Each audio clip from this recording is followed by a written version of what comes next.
I'll say this for him, he's consistent. Well, he's been so consistent all year. Not the taste, consistency. Consistently, yes. Consistency! Thanks, losers.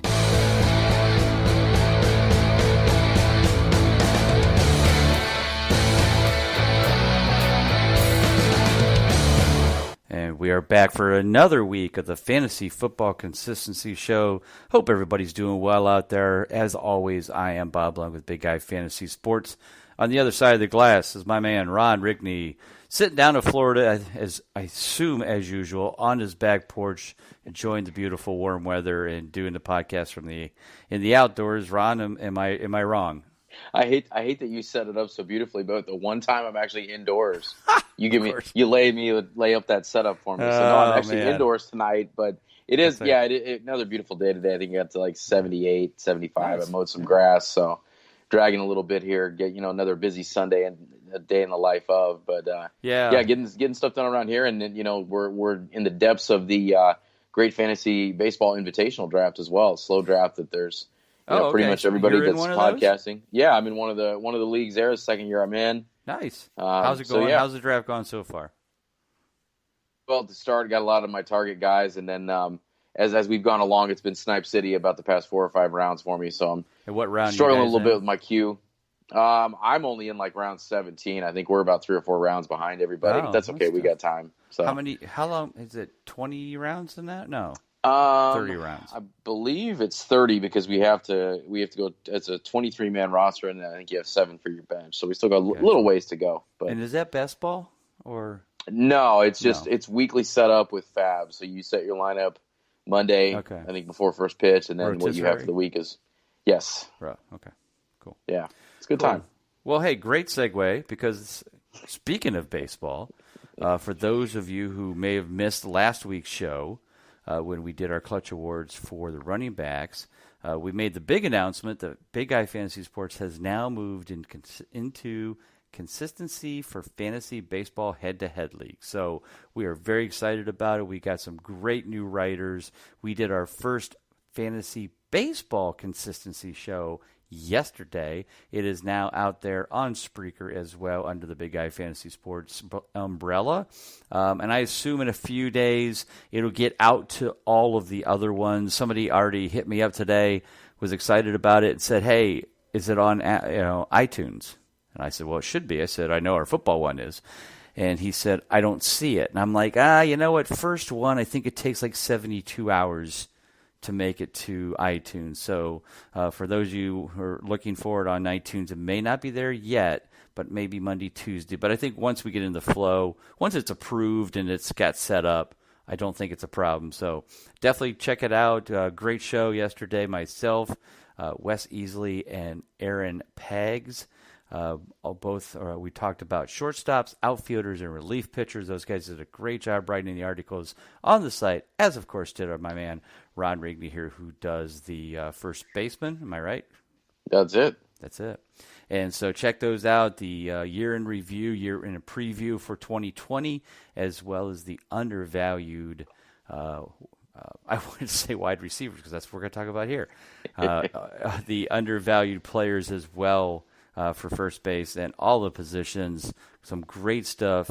And if you're used to this on the football side and you followed us for years and read the magazine, the guide, and all that exciting stuff, you know what this is all about. It's finding that value in the consistent player whose ADP may not be high enough reflecting their consistency because maybe they missed some games, so their overall points aren't as high, whatever the case may be. It's the same stuff we talk about in football. Now we're applying it to the baseball for head-to-head, and you can see how, obviously you see the studs up there in that 70, 80% range, 90%.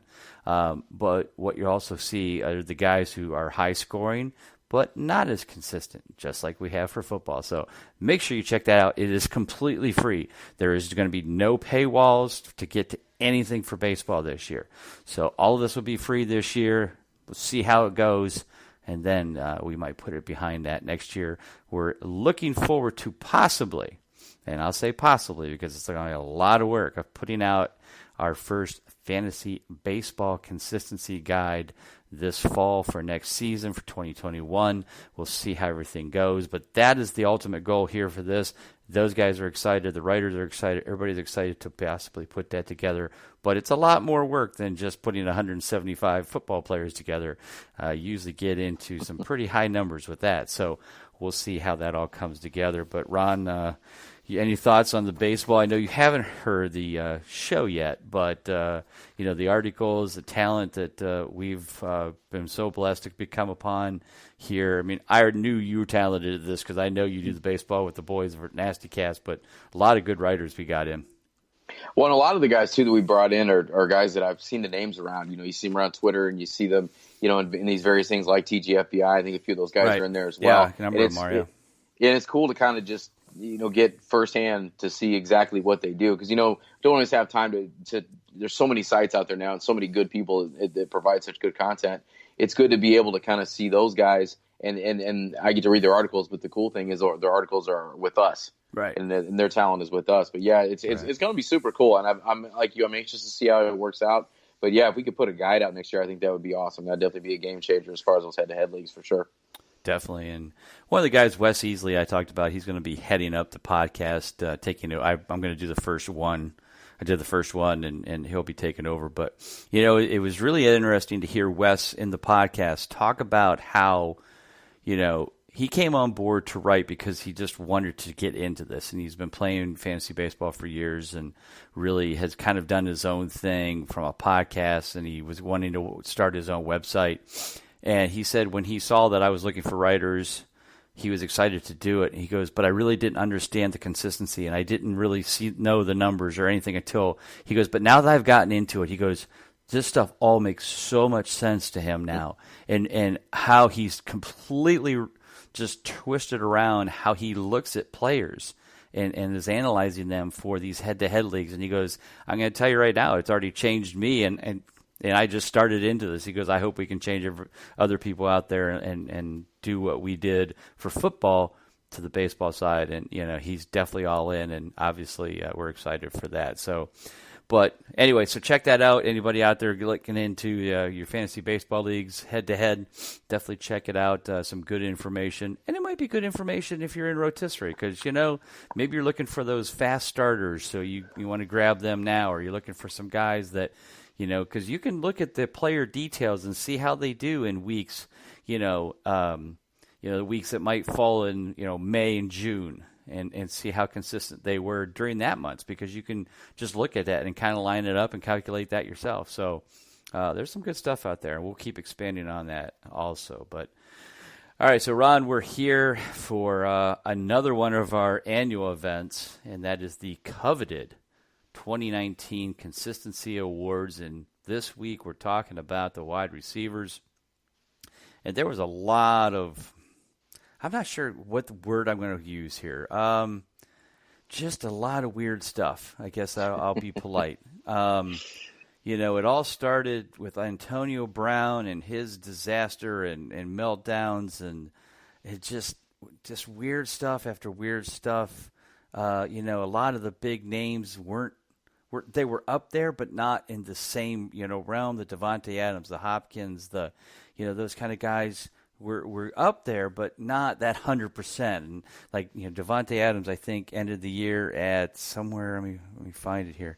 I kind of forgot it because I think it's a lot farther down than I gave him credit for. Well, don't say too much about him because I'm going to pick on him here in a couple seconds. So. Okay, all right.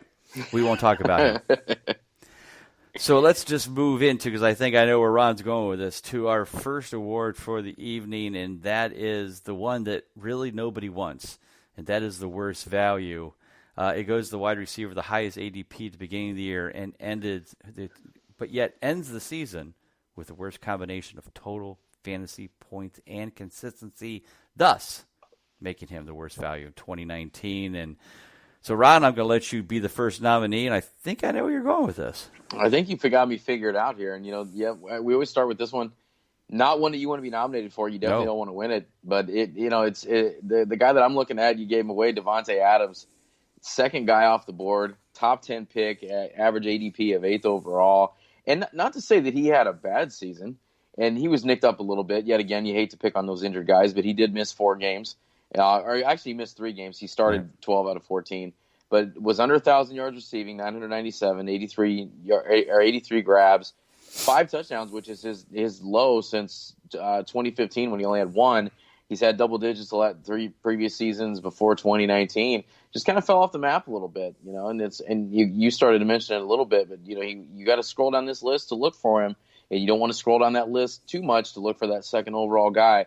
But he comes in at 24th overall in total points, 69% consistent, 9 out of 13 games. So one of the bigger disappointments out there when you're spending a top 10 pick on the guy. Yeah, no doubt about it. It was just a mess. And I think, if I remember right, if you look at his actual week by weeks, he started off extremely slow. And that was when some of the injuries came into play, and that kind of stuff. And I'm still trying to find him on the sheet. I'm terrible at finding stuff tonight. Where the heck is he? Man, why can't I find Devontae Adams? He's got to be on this first sheet, and I'm just literally can't. You talking about the consistency sheet? I'm talking about the week-by-week sheet. I wanted to see if he started off Green Bay. There he is. I'm sorry. Okay. So first 7 games, he goes 2 for 7. Actually, if you go to week 8. So he was 2 for 8. Now, I think there were some injuries in there. So some of those zeros are just games he did not play. But then he did get back to his normal self and go 8 for 9 or 7 for 8 over the last games or the end of the year to get to his 10. But yeah, just a slow start. But as bad as he was, which wasn't terrible, wasn't great, definitely not a top 5 pick, top 7 pick in most leagues. But the guy that won this played for the same team. I mean, the guy that should have won this was Antonio Brown, but I think his ADP wasn't as high by the time it really got to draft time because everybody knew that this guy was just a complete disaster. But the guy who did take it was the guy that played for the team he played for the year before, and that was Juju Smith-Schuster.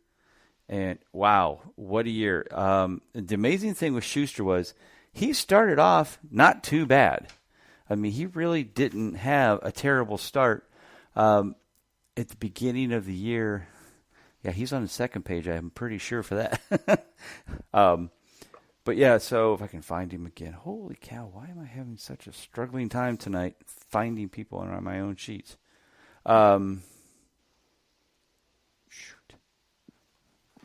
Juju Smith. Why can't I find Juju? Oh, there he is. Okay, so that's how bad he was. Yeah, that's how bad he was. So first 5 games, he's 4 for 5.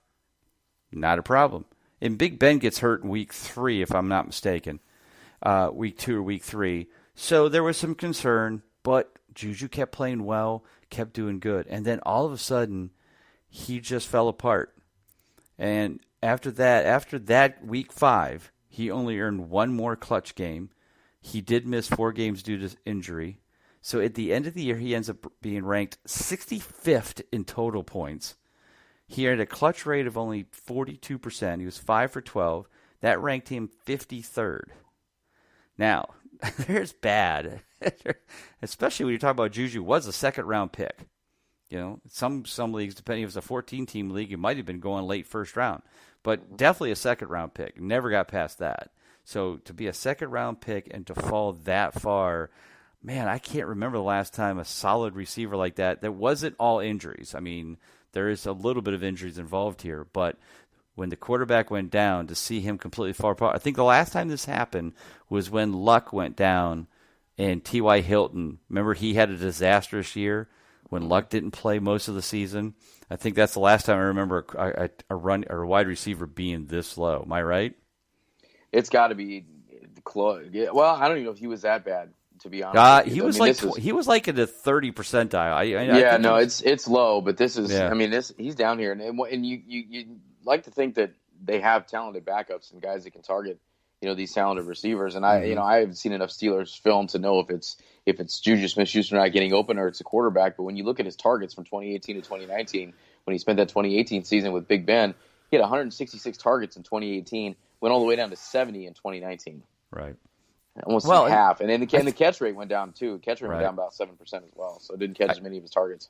I think the other thing that happened with Juju in Pittsburgh, not only did the quarterback go down and he didn't have really very good replacements, but nobody really stepped up to be the solid number 2 receiver that we were hoping for. We thought it was going to be James Washington. That didn't happen. Then they thought it was going to be Deontay Johnson. He had his moments, but that really never came to play. And then, then they got down to their third quarterback, and then, then Myles Garrett tried to beat the crap out of Rudolph with his helmet. So it just got uglier from there. But in the end, Juju Smith runs away with this one for the worst value of the year award. So let's move on to the receiver that was the best value of the year. This receiver gets the winner of this award is the lowest ADP at the beginning of the season and ends the season with the best combination of total fantasy points and consistency, thus making him a best value at wide receiver. And there was some decent ones. I'll throw out the nominee, the one that I think that was had a pretty solid turnaround or value was probably I'm going to go with Golden Tate, because he got traded to the Giants and there wasn't a lot of love for him. And he had to be suspended the first 5 games because he took some kind of fertility drug that was on the bad list, and he tried to fight it, didn't work. But when he did play, and he played 11 games after he came back from a suspension, 82%, not too bad. Certainly could be a solid sleeper. Next year we assume Sterling Shepard comes back, and we get Evan Ingram's back. So. He did all that with all the shakeups going on in that. But, Ron, I think you know who the winner is, and it's not even close, in my opinion, do you? It's definitely not. And our winner's going to – and a guy I'd like to throw there real quick before we do give the winner. I won't go too deep into it. Allen Robinson. Allen Robinson was sitting there. You've got to look you don't have to go too far down the list to see him. He was 8th in total fantasy points. He was 81% consistent, so he was a great value based on his ADP. But our winner's going to be John Brown. And it's not even close. Like you said, John Brown is all the way down there, a wide receiver 55. As you said in the article, you had him as a decent wide receiver 5 option. And then when you look at our rankings here, he's right there, right behind Allen Robinson. He's 20th in total points, but he was 87% consistent, 13 out of 15 games. And he became much more than just that big play guy, that guy that's going to get you 3 for 90 and a touchdown every other week. 72 catches, 1,060 yards, and 6 scores for that Buffalo offense. And yet again, another one of those guys on that Buffalo offense, along with Josh Rosen at quarterback, that doesn't come off as flashy, or Josh Allen, sorry, that doesn't come off as flashy, but just week in and week out gave you that consistency that you were looking for. Right. No, it's without a doubt. And like you said, as I put in the article, I liked him as a wide receiver 5. I had him on a few teams. Now, I wish I would have drafted more of him, but I was just, he had never really showed any consistency at any other spot he had stopped at. You've got a guy we don't really believe has a consistent arm in Josh Allen, but boy, they clicked very, very well. And, the interesting thing, and I know it's early for ADPs, but, Fantasy Football Calculator's ADP has John Brown at wide receiver 38. So he's getting some love. Certainly he's higher than last year. But for a guy that ended up as the 3rd most consistent wide receiver out there at 87%, if I can get him as my number 4, heck, even as my number 3, if he can be anywhere near that again, that's going to be some great value heading into 2020. So definitely keep an eye out in your best ball leagues for John Brown, because you got to assume Buffalo's going to go out there and probably get some decent picks. Maybe they'll get another wide receiver on the other side. It's a very deep receiver class this year in the NFL draft, so a lot of potential for somebody to fall and be a solid receiver on the other side. So we'll see how that all plays out in Buffalo. All right, so let's move on to one of our coveted, definitely, awards, and that is the Rookie Wide Receiver of the Year. Which rookie ends the season with the best combination of total points and consistency? And Ron, I'll let you throw out the nomination on this one, and then I'll come back with our winner. And I think yet again the winner is the guy that definitely deserves it. But the guy I'm going to throw out definitely should deserve some love, especially on the absolute garbage team that he is stuck playing for. And that's my boy Terry Targets, scary Terry McLaurin. 58 grabs, 919 yards, 7 scores. When you look at him in our rankings, you just got to scroll down a little bit to find him, but ended up top 30 total points ended up with 57% consistency, 8 out of 14 games. And considering, like I said, the offense that was around him, the guys he had throwing him the football, I think that's a pretty solid season for a guy that is basically kind of the turd in the punch bowl there around with the rest of that offense. So my guy is going to be Terry Targets for sure. But I think we gave the winner to the right guy, though. Terry Targets. Another one that you didn't mention, which is, and I have no problem with Terry McLaurin. I mean, he was 57% consistent. We all know that for a rookie, if you can get 60% or higher in your rookie year, you're certainly one of the elite rookies from the past. In fact, I just finished the rookie versus consistency article today that will be going up this week. And, once again, for the season, there was only 4 out of 44 players out of the 44 players drafted as a quarterback, running back, wide receiver, tight end in the first 4 rounds in 2019. Only 4 of them went over 60%, and there were 2 wide receiver rookies who did that. McLaurin was very close at 57%, as I mentioned. Deebo Samuels was exactly at 60%, and if you looked at his second half of the year, he went like 7 for 9. So he definitely, and I know if anybody watched the playoffs, they saw Samuel was definitely in sync with Jimmy Grapes. So definitely love him. Definitely would be a good also nominee for this. But as you're right, the winner won this hands down, and that is DK Metcalf from Seattle, 69% consistency. Total points ranked him 33rd, which was actually 2 spots below Deebo. But he had 2 more clutch games. That was the difference. In plus he was 26th in X consistency. And the interesting thing in both of these receivers' cases is that how they basically got to these spots, got over 60% by having very, very solid second halves. I already talked about Samuel being 7 for 9. Metcalf, I think, was 8 for 9. So they both had very good second halves, which kind of always points out to the fact that is a good thing if you're looking to draft them in 2020. One of the unique things about our rookies versus consistency article is that if you look at like the running backs who have earned over 60% in their first year, not all of them come back to be solid players moving forward. There's been guys like Trent Richardson that have done it. There's been guys, like Saquon Barkley that have done it. So, and Zeke. So sometimes it has. Sometimes they've, goes right at it, and they keep that consistency up. Others not as much. But wide receivers, they do. If you're consistent their rookie season, they usually do a pretty, they usually are right there every year and stay consistent after that fact. So remember that when you're looking at your teams this year, we'll definitely, of course, be highlighting that information in the Fantasy Football Consistency Guide coming out May 1st. But definitely keep an eye on Metcalf and Deebo. Now, the key is going to be is that their ADP is going to be much higher.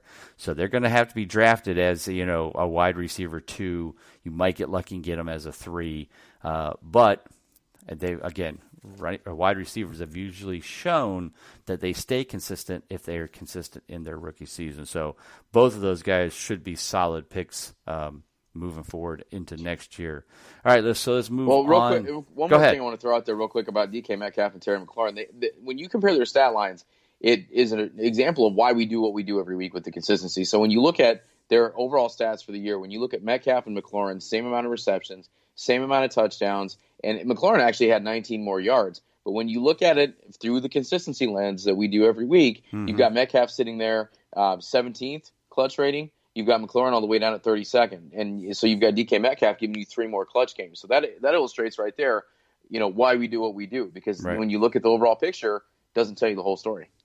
Right. Now that's exactly why we do what we do is to separate those players that on paper, when you're looking just at pure stats, or even if you just got if you just have fantasy points, there's quite a difference. And as you mentioned, if you look at it from a fantasy points perspective, McLaurin had 191.9, he was 29th, and DK Metcalf had 188.10, so he was actually 3 points behind McLaurin in total fantasy points. And if you looked at just that, you'd be like, oh well, I might as well draft McLaurin over Metcalf. Well, consistency-wise says, no, don't you dare. So, again, this is why we do it. Make sure that you pay attention as we're bringing you this, important information. So let's move on to the clutch less. And this goes to the receiver ends the season with a high ranking in total fantasy points, but his consistency was lower than expected, therefore making him looking less or more valuable than he really was worth to his fantasy teams. And Ron, I'm not even going to even request a recommendation for this because this is one of the guys that we always talk about when it comes to this scenario of scoring more points, being less consistent. And he still has one of my favorite nicknames and I forget who did it. I think it's the guys from one of the podcasts I was on. I think it's 2 for 1 podcast, but they call him the Fantasy Locust, and that is one Amari Cooper. As always, Cooper had a decent year in total points. He was 10th place overall, but his consistency was only 63%, ranked him 21st. And, we always, we will give him some love and state that this was his best consistency season since 2016. So he did improve a little bit, but, his current ADP already heading into next year is, of course, top 12. And folks, let me repeat, Cooper has never had a wide receiver 1 season in consistency. Do not buy into this. In fact, Michael Gallup actually had the exact same consistency as Cooper, and he's going 2 rounds later in ADP wise. So, Ron, any argument with the Fantasy Locust taking over our clutchless spot again? Not I think it might be 2 out of the last 3 years. We may have to just go ahead and name this the Amari Cooper Award. We may just have to name it after him at this point. And the Fantasy Locust Award, the Locust Award. Yeah, I mean it's something where I feel like we talk about him just about more than anybody, and for a lot of the wrong reasons. And right. Yet again, you look at the overall body of work: 79 grabs, 1,189 yards, 8 touchdowns. That's an awesome season. Mm-hmm. But kind of like you said before, Michael Gallup is a guy that was like the 50th wide receiver off the board last year, and he's a full 2 rounds behind him this year, and he basically gave you the same season. Now, when you get him at that kind of value last year, that's a little bit different story, but still, it's kind of like what we talked about with some of the Carolina receivers. Are you going to get the guy that's up front that's, the flashier of the two, or are you going to wait a couple rounds to get almost the same production? Right. And that's kind of what you're looking at here. So, yeah, it's a guy that, I mean, it's tough to trust because you like the overall body of work, but you don't know what weeks you're going to get it and what weeks you don't. Right. And that's, again, like you said before when we were talking about, Metcalf and those kind of guys, this is why we do this. This is why we identify these players to you. Not every player we're identifying to you is because we like them. It's because we don't want you to draft them because we're not going to draft them. And we're trying to make your team consistent by putting consistent players on it and making sure you don't get inconsistent players on it. That's how this works, and that's what we have to bring to your attention and always make sure you're following. All right, so we go to the other side here. We go to the clutch more, somebody who was high in consistency, but low ranking in total points, thus making him look on the surface as less valuable, but they actually are worth a little bit more to your team. And Ron, I'll let you throw out a nominee if you have one. I actually have 2, and I won't do a deep dive into either one. I'll just kind of give you the names and give you the surface stats here. But I went with Tyreek Hill and Calvin Ridley as a couple of guys that, on our rankings, you've got to, look at a little bit further down for them in total points. Tyreek Hill sitting at 32nd and Calvin Ridley sitting at 27th. Now, also, too, they did miss a handful of games as well. Mm-hmm. Both of them missed at least 3. But when you look at their consistency is sitting there at 69, 67%. Respectively, you've got Ridley sitting there at 16th ranked overall, and you've got Tyreek Hill sitting there at 18th ranked overall. So when they did suit up for you and they were healthy, pretty consistent. Yeah, definitely. And I think we're a little bit disappointed with Tyreek because we had Tyreek kind of thought to be, but then if you remember with the off season we went through with Tyreek, I mean, 1 week if you were drafting best ball, you had to draft him in the second round. And then, the stuff starts coming down on this case and the, is he going to get, indicted? Is, what's going to happen? Next thing you know, I remember being in, I think it was the 4th of July Invitational on SiriusXM that Howard and Fantasy LR put together. And I got Tyreek Hill in the 7th round. And I was so excited. And then especially I was really more excited when they announced that he wasn't going to get any suspension whatsoever. And sadly, I still did. I made the playoffs, but I didn't win the league. So I was pretty upset with that because I had a really solid team. When Tyreek Hill's your wide receiver 3, you think you do better, but I think my running backs let me down if I don't remember. But anyway, the winner of the Clutch More, and I've already actually talked about him a little bit, kind of forgot he was getting this award, but it's Golden Tate. And as I mentioned, he signed by the Giants in the offseason. He gets suspended for the banned fertility drug. Most people remember that part. But what people don't remember, or if they're looked at from last year, is that Tate ended the year with an 82% clutch rate, which ranked him 4th overall. His total points only ranked him 43rd because, he missed those games due to the suspension. But even in the games when Sterling Shepard and Tate were on the field at the same time, Tate still earned over 70% consistency. His X-consistency was a solid 11.42, which ended him the year ranked 11th. Right now his ADP is wide receiver 47. So you know that he's going to get thrown the ball. Even if everybody's healthy, we got Shepard, Ingram, and Tate healthy. He still got the ball 70% of the time, or he's getting 70% clutch rate from that perspective. And this is a hard one to judge, but I really like his value heading into this year. I think he's going to be on a lot of my teams, and he certainly proved that he didn't lose what a lot of people thought he was kind of done when Detroit let him go, and he went off to the Giants, but. Seems like he still got it, Ron. What do you think?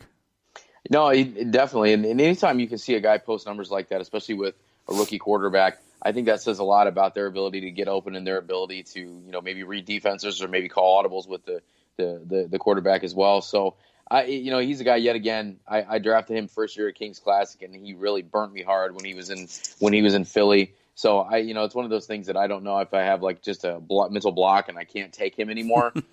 Maybe that has something to do with it, but no, I'm gonna have to get past that because if he's a solid value, especially with what he was able to do last year with Daniel Jones at quarterback, I think you got to look at him definitely. Right, and he's one of those guys. We see this all the time, Ron. The aging veteran, that's not the shiny new toy. So people like the Fitzgeralds over the past years, and I think Tate's going to be one of those guys. He's going to be he's going to be an OG, an old guy, and nobody wants the old guys. But yet that's where you can find some really good value consistency wise. He proved it last year. Definitely looking forward to this year the same. So we're going to go to the Clutch Comeback Player of the Year, and Ron, I didn't think I would ever in my lifetime put this man on any kind of positive fantasy football award, and yet there he is. And he is, of course, Devontae Parker. We've only been waiting 5 years for his breakout, and it finally happened in 2019. He was always the hype of preseason, best shape ever, catching everything thrown to him, blah, blah, blah, blah, blah. We've all heard it, right, Ron? But yet 2018, check these numbers out. 2018, he was ranked 106th in total points, and he played 14 games. He's 2 for 14, 14% consistency rating. Nobody drafted him. Nobody wanted him. There was some hype in preseason, as always. And yet, what happens? Fitzmagic, baby. The 2019 season, he explodes for 246 points, ranked 11th, 81% clutch rating, 6th overall in consistency. Now the question, does he do it again? Because guess what? There's not a lot of faith with his numbers right now, ADP-wise. He's at wide receiver 37. So people really aren't believing it. Now, Fitzmagic is going to be there. They assume they're going to take probably Tua or somebody at quarterback. But are you going to draft Devontae Parker as your wide receiver 3, or wide receiver 4 in 2020? Will you be able to do that? Will you be able to click the draft him button? That is the question that has to be asked. Ron, will you do it? If it's my wide receiver 4, yes. Okay. I don't really have to think about it too much. I think that's solid there. Wide receiver 3, I'm going to have to really, really think about it. I'm going to have to see what else is on the board at that point. It's going to be tempting But as you dive deeper into these numbers, the one thing that scares me a little bit is it was when I was looking at these receivers. I'm looking at catch rate, and his catch rate's only 56%. And he's down a little bit there. He was targeted 128 times, Wow. hauled in 72 of them. So, but I mean, on the other side of that, though, with yet again the offense around him, we've been waiting on him to break out for a while. Which, by the way, too, he's only 26 years old. Seems like he's been around for 15 years. Seems like he's been here forever, but yeah, it's not that old. Yeah, only 26, so he's still got some good football ahead of him. And if he has finally figured it out, and you can get him as your wide receiver 3, I mean, who would not want 72, 1,202, 9 touchdowns out of your wide receiver 3? Right. Oh, I couldn't agree more. But it's just that it's we talk about this a lot in baseball. It's that one outlier year that's so much better than the others. And do you trust it and hope for it again? I think you're kind of silly if you don't expect it to come down a little bit. But still, if you can get him at that point, he plays 14 games. He can give you a little over 1,000 yards. If he catches 60 balls, gives you 6 or 7 touchdowns, that's still pretty solid wide receiver 3 numbers too. Yeah. If you take him as your 3 or 4 and he gets you 70% consistency, and that's still a hell of a number, regardless, for a wide receiver 3. So yeah, it's going to be interesting. Obviously we'll see, but there seems to be some upbeatness, from the coaching staff down there. They got some fire burning, but a lot of weapons that they need. So we'll see how they all address it in the draft. And Preston Williams was looking pretty good on the other side there as well. So might have a little bit of an offense there in Miami. Well, and you talking about the coaching staff and those guys, one of the things I'm cursed with down here is I'm in the Dolphins local market, so they are on every week. So I saw them play quite a bit, and what I will say is I was impressed more than anything with their ability that they were in every game and they played hard every game, and they didn't mail it in. So maybe that has something to do with it too. Maybe a new culture. He's kind of buying into that. Maybe he kind of is going about his business a different way. Definitely. All right, so that brings us to, of course, the ultimate choice, the ultimate award every year. I know these guys probably tear up every time they see it posted on Twitter that they've won, and I'm sure that this guy will be no different, especially since he's went to college in my home state of Ohio. And, this one wasn't as close as we had last year. We had that very tight race between Devontae Adams and DeAndre Hopkins. They were both 100%. It was a tough decision. This year, not so much. And that guy, of course, is from the Ohio State University, Mr. Michael Thomas. And last year, like I said, we had a close race. Thomas we liked, but we didn't love going into this past year. He was only 75% consistent in 2018. We certainly had him as a wide receiver 1. I think I had him 7th because I took a lot of crap for the fact that I had Julian Edelman ahead of him, ranked 6th, and so they were more upset about Edelman being 6th than they were about Thomas being 7th. By the way, Edelman ended the year 7th. Just saying. But it's pretty good. But, number 1 in total points, 100 points higher than second place, 94% clutch rate. The second closest after that was Julio Jones at 87%. His X-consistency, 22.01. Julio Jones second, 15.9. Wasn't even close. But as we look forward, I'm already seeing an ADP for Michael Thomas at 104. That's a little rich for me. I just don't know if Thomas can repeat those numbers. Now, we know Breeze is supposed to come back. And I think he'll be obviously worthy of being drafted in the first round. I'm good with 6th or 7th, but man, number 4 might be a little high. But again, we just kind of have to wait and see how it all plays out. Your thoughts on Michael Thomas as the MVP and looking forward to 2020? How high will you draft Michael Thomas in a PPR format? It's tough. I mean, PPR. I want to say in PPR, I don't think I could argue with that 4th pick all that much. I think that's pretty fair. If it's standard league, I don't know necessarily. I'm gonna have to get him to slip to me a little bit. But dude was a target machine last year and reception machine last year. I don't really see a whole lot changing, and I think we got a little bit better season out of Drew Brees than what we thought we might get. And so I don't really see a reason to maybe think we might not get that at least one more year. I don't think he was really thinking about hanging it up, and the offense is talented around him. They got plenty of weapons. So, PPR, I think I could go number 4. Standard needs to slip to me just a few spots, but I definitely first rounder. Definitely, I think top 6, top 7. I don't think he goes past number 7 in any format. Even if he does, I think that's a hell of a value there. Right. And I think it's mostly because of the fact that there really isn't a solid, no doubt about it, number 4 running back.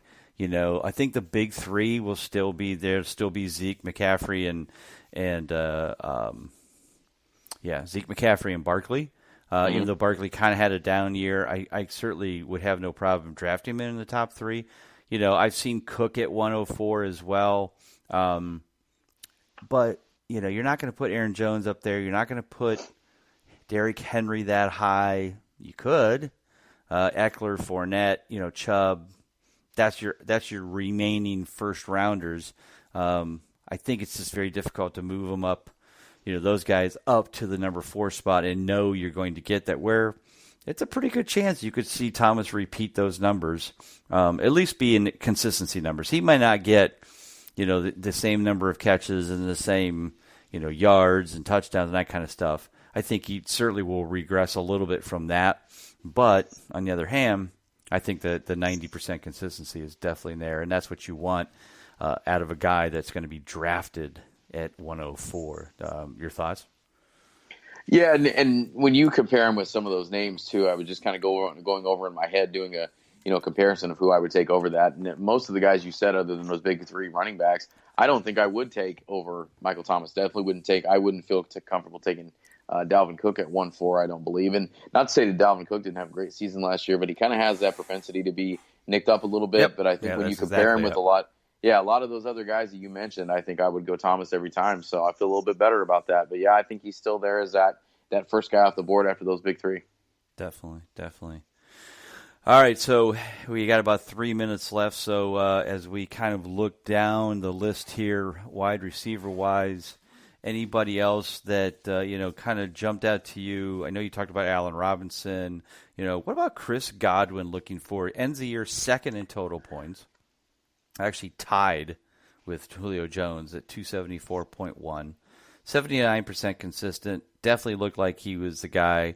But with the potential shakeup in Tampa of, you know, whether it's going to be Winston, whether they're going to bring in Rivers, how are you drafting a guy like Chris Godwin in the late first round? I don't know if I could take him in the late first round. I think he'd have to fall to the 2nd for me. But I'm glad you mentioned him, because he was the only other guy that I would have even maybe given an honorable mention to as far as our MVP, just because of his ADP going into the season last year. Right. He was the 20th wide receiver off the board, ended up in top 10 in consistency, 2nd in total points. Right. But it's a little scary because you don't know the quarterback situation there. Yet again, though, I feel a little more comfortable drafting him maybe than I might say Mike Evans, just because I don't know who's going to be in there throwing the deep ball. I feel like Godwin's more of that possession over the middle type guy, but he can stretch it a little bit too. He got a little bit of speed. But I think he's more of that guy that you rely on to move the chains, and I think that's a little bit easier for quarterbacks to do than throw that deep ball to Mike Evans.